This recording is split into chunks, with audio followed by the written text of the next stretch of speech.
Welcome to Hindi class. आज आप लोगों के सामने कक्षा 10वीं की ICSE पाठ्यक्रम में संकलित तुलसीदास द्वारा रचित बीने के पद का पहला पद जो है वो प्रस्तुत कर रहा हूँ। सुनोगे ध्यान से। ऐसे को उदार जग माही।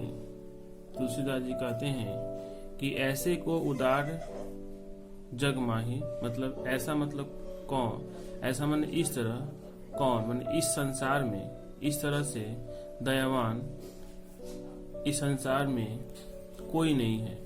माने राम सोई कोई नाही, मतलब बिनु सेवा जो द्रव्य दिन पर राम सरस कोई नाही, मतलब राम के समान इस संसार में कोई नहीं है जो बिना सेवा किए दुखियों पर क्या करते हैं, दया करते हैं।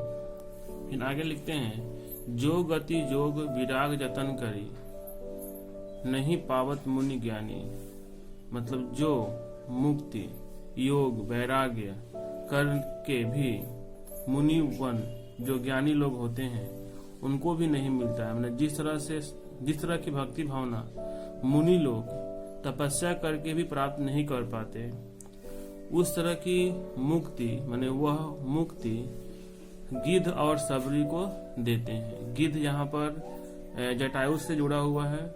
जटायु जो जब रावण सीता का हरण करके लेके जा रहा था आकाश मार्ग से, तो यह गिद्ध जटायु ने उन रावण से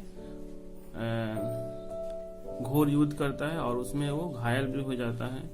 और सबरी एक सबर जाति की महिला थी और वो राम के से मिलन की प्रतीक्षा कर रही थी। उसे पता था कि जब राम सीता की खोज करेंगे और इस मार्ग से होकर जाएंगे और ऐसे में उन्हें उनसे मुलाकात होगी। तो राम जो है वो गिद्ध और सबरी को मुक्ति प्रदान कर देते हैं उन्हें बहुत ही। और साथ में कहा गया कि प्रभु न बहुत जिये जानी, मतलब उनके मन में हमने उपकार किया, इस तरह की भावना उनके मन में ये नहीं रहती है। जो संपत्ति 10 शीश अरब करी, जो संपत्ति 10 शीश सिर को अर्पण करके रावण शिव भगवान को खुश करके प्राप्त किया था, सो संपदा वो संपत्ति विभीषण को अति संकोच बिना संकोच के साथ हरि ने उन्हें दे दिया। फिर कहते हैं, तुलसी सब भांति सकल सुख जो चाहसी मन मेरो। कहते हैं कि तुलसीदास जी कहते हैं कि जितने तरह के सुख सुविधाएं हैं मैं चाहता हूँ, मेरा मन चाहता है, श्री राम मुझे क्या करते हैं, प्रदान करते हैं। फिर आगे है, तय भजू राम, मैंने तब भजन करूं, राम की भजन करूं, काम सब पूर्ण करी, और वो सारा काम जो होते हैं वो पूरा कर देते हैं। कृपा निधि तेरो, तुम्हारे दया के सागर जो श्री राम है वो हमारे सारे कार्यों को क्या कर देते हैं, पूरा कर देते हैं अगर हम उनकी आराधना करें, उनकी पूजा करें। अगली पंक्ति है दूसरा नंबर,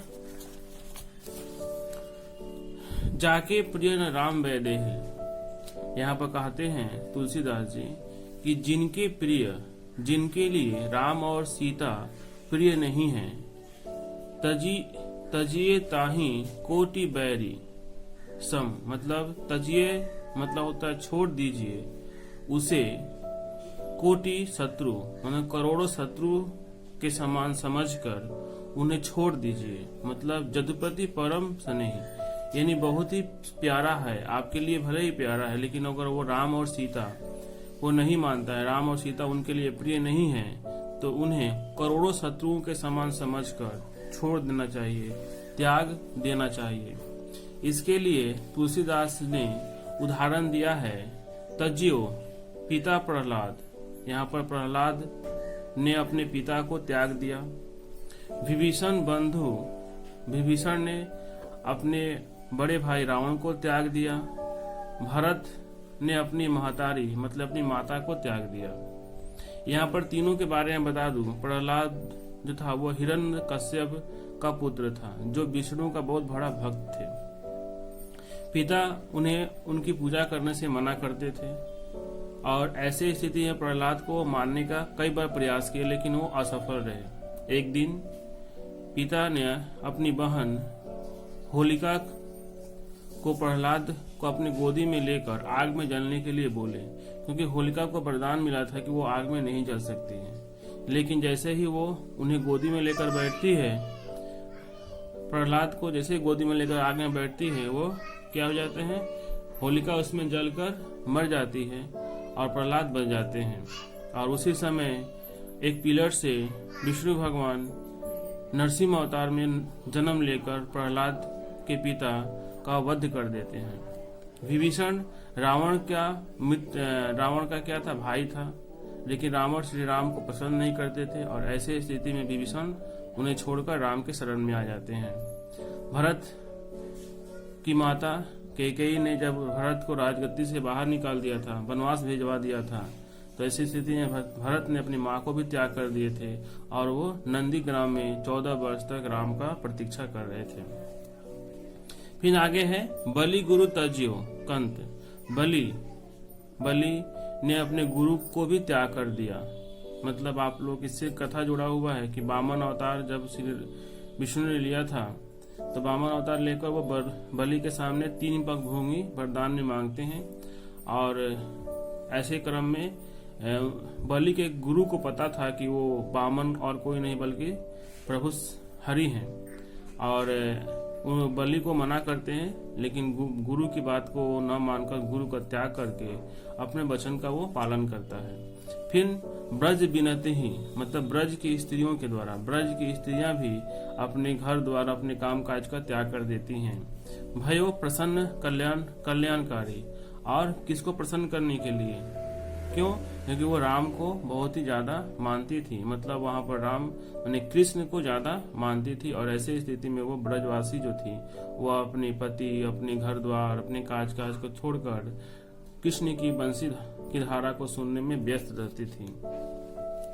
नाते नेह राम के मनियत, मैंने नाते मैंने जिसका स्नेह, राम के मानने वाले मित्र, सुहृदय सुवेश्य जहाँ लय, मैंने सुहृद मतलब होता है मित्र, सुसेव्य मैंने सेवा, जहाँ ले जहाँ तक, मतलब जहाँ तक आपका मन, जितना तक आपका मन चाहे राम का स्नेह कर सकता है, राम की आराधना कर सकता है, मैंने हम उसे पूरी तरह से अपना ले सकते हैं। फिर उन्होंने आगे बताया है अंजन कहाँ अखियन जेही फूटे, मैंने हम काजल, अंजन मतलब काजल, हम उस काजल को अपने आंखों में क्यों लगाएं जिसे हमारे आंखें फूट जाए।